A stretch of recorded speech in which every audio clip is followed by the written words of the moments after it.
आज का आजाद सिपाही अखबार आपने पढ़ा क्या? पढ़ते रहिए अपना लोकप्रिय दैनिक अखबार आजाद सिपाही। नमस्कार, आजाद सिपाही के प्राइम बुलेटिन में आपका स्वागत है। मैं हूं मनीष सिंह। आज की प्राइम की खबरें कुछ इस प्रकार हैं। बेहतर इलाज के लिए लालू ले जाए गए एम्स, जाने से पहले तेजस्वी और तेज प्रताप मिले सीएम हेमंत से। आजसू सांसद चंद्र प्रकाश ने मधुपुर विधानसभा सीट पर पेश किया दावा। रांची में ब्रांडेड कंपनियों के नकल का कारोबार, स्पार्की कंपनी के 10,000 से ज्यादा नकली जीन्स बरामद। 50,000 नगद और मोबाइल घूस में लेने वाले दरोगा निलंबित। राजगंज में ट्रक चालक को गोली मारने के मामले में दरोगा संतोष रजक बर्खास्त। 125वीं जयंती पर नेताजी को दी गई श्रद्धांजलि। सीएम हेमंत बोले, नेताजी के उद्घोष अजर अमर रहेंगे। अब आइए सुनते हैं खबर विस्तार से। राजद सुप्रीमो लालू प्रसाद को बेहतर इलाज के लिए दिल्ली ले जाया गया। उनके इलाज के लिए गठित मेडिकल बोर्ड ने इसकी अनुशंसा की थी। इसके बाद जेल प्रशासन से इसकी मंजूरी ली गई। फिर आवश्यक प्रक्रिया पूरी करने के बाद उन्हें चार्टर्ड प्लेन से दिल्ली भेजा गया। बताया जा रहा है कि देर रात लालू प्रसाद की तबीयत फिर बिगड़ गई थी। उन्हें सांस लेने में बार बार परेशानी हो रही थी। इसी बीच उनकी MRCT जांच रिपोर्ट भी आ गई। इससे पता चला कि उनके फेफड़ों में पानी भर गया है। इसे लेकर रिम्स के डॉक्टर काफ़ी चिंतित थे। उनकी हालत देखते हुए मेडिकल बोर्ड ने दिल्ली भेजने की अनुशंसा की। इस बीच लालू प्रसाद की पत्नी राबड़ी देवी और पुत्री लगातार उनके साथ रहीं, जबकि दोनों पुत्रों ने डॉक्टरों से उनकी तबीयत की जानकारी ली। इसके बाद वे दोनों सीएम हेमंत सोरेन से उनके आवास पर मिले।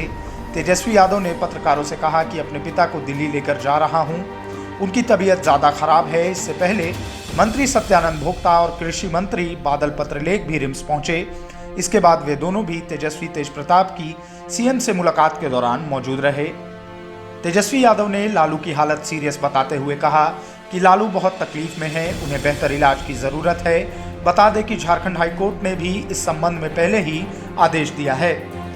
अदालत ने कहा है कि जब भी उनकी तबीयत खराब हो तो उन्हें बेहतर इलाज के लिए बाहर भेजा जा सकता है।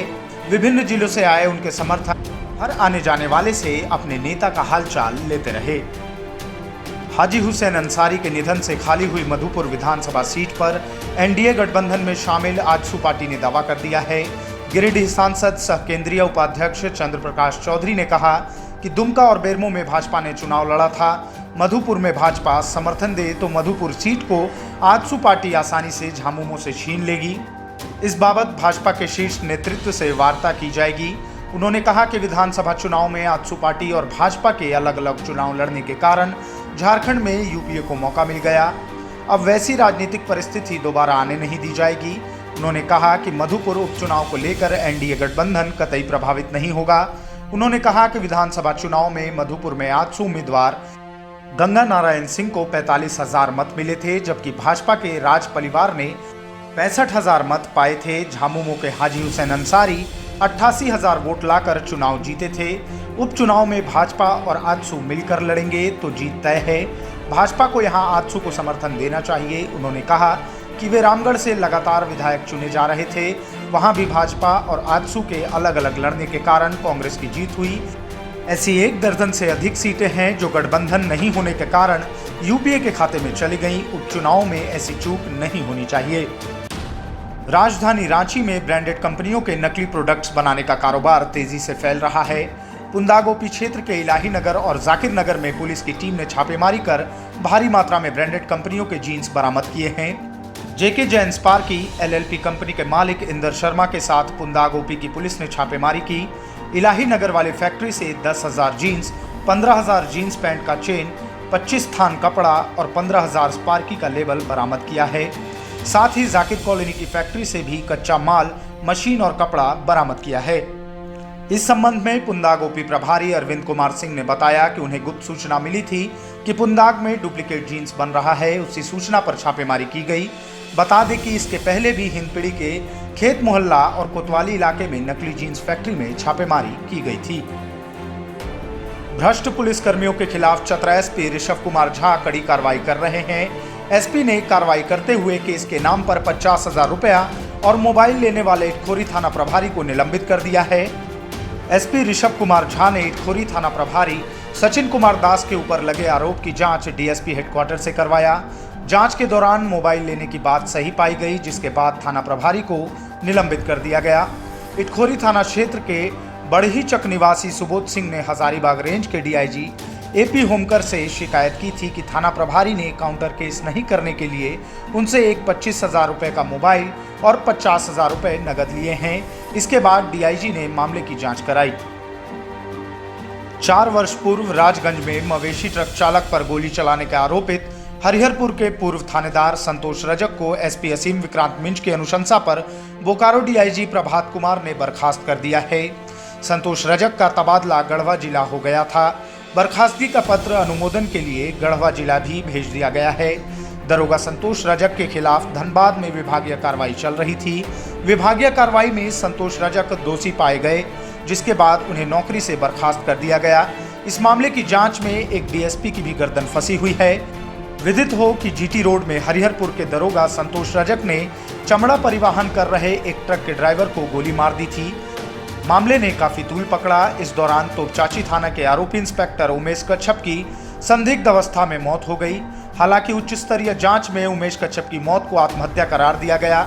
जांच के क्रम में पता चला कि संतोष रजक गौ तस्करी करने वाले हर ट्रक से 10,000 रुपये वसूल करता था। उसके साथ इंस्पेक्टर और थाने का सिपाही रहता था। बाघमारा डीएसपी मजरूल होदा की गाड़ी लेकर उनका ड्राइवर भी नियमित रूप से वसूली के अभियान में शामिल रहता था। रात भर में 100 से अधिक जानवर लदे ट्रक से वसूली होती थी। चमड़ा लदे ट्रक से भी संतोष 10,000 रुपये की मांग कर रहा था, पर ट्रक का ड्राइवर मोहम्मद नाजिम रकम देने को तैयार नहीं था। उसे संतोष रजक ने धमकाया तो वो अड़ गया। इसी क्रम में संतोष ने उस पर गोली चला दी। नेताजी सुभाष चंद्र बोस की 125वीं जयंती को पूरे देश ने पराक्रम दिवस के रूप में मनाया। झारखंड में भी नेताजी जयंती पर जगह जगह कार्यक्रम हुए और नेताओं ने श्रद्धांजलि दी। सीएम हेमंत सोरेन, अर्जुन मुंडा, रामेश्वर उरांव और बाबूलाल मरांडी ने अपने ट्विटर पर नेताजी को श्रद्धांजलि अर्पित करते हुए पोस्ट शेयर किए। सीएम हेमंत सोरेन ने अपने आवास में नेताजी के चित्र पर माल्यार्पण कर श्रद्धांजलि अर्पित की। मौके पर बिहार के नेता प्रतिपक्ष तेजस्वी यादव, विधायक तेज प्रताप यादव, राज्य के मंत्री सत्यानंद भोक्ता और बादल पत्रलेख भी मौजूद रहे। सीएम हेमंत ने ट्विटर पर श्रद्धांजलि अर्पित करते हुए कहा कि नेताजी सुभाष चंद्र बोस और आजाद हिंद फौज का गौरवशाली इतिहास हम सभी के लिए प्रेरणादायक है। शोषकों के खिलाफ लड़ाई में नेताजी का हर उद्घोष हमेशा अजर अमर रहेगा। इधर कांग्रेस अध्यक्ष सह मंत्री रामेश्वर उरांव ने ट्वीट किया कि आज पूरा देश नेताजी की 125वीं जयंती मना रहा है। मैं अपनी ओर से महान स्वतंत्रता सेनानी सुभाष चंद्र बोस को हार्दिक नमन करता हूं। वहीं बाबूलाल मरांडी ने ट्वीट किया कि आज़ादी की लड़ाई में अपना अहम योगदान देने वाले नेताजी युवाओं के लिए प्रेरणा स्रोत हैं। उनका प्रसिद्ध नारा तुम मुझे खून दो मैं तुम्हें आज़ादी दूंगा आज भी युवाओं में नया जोश भर देता है। आज के प्राइम में बस इतना ही। आगे की न्यूज़ अपडेट्स जानने के लिए देखते रहिए आज़ाद सिपाही।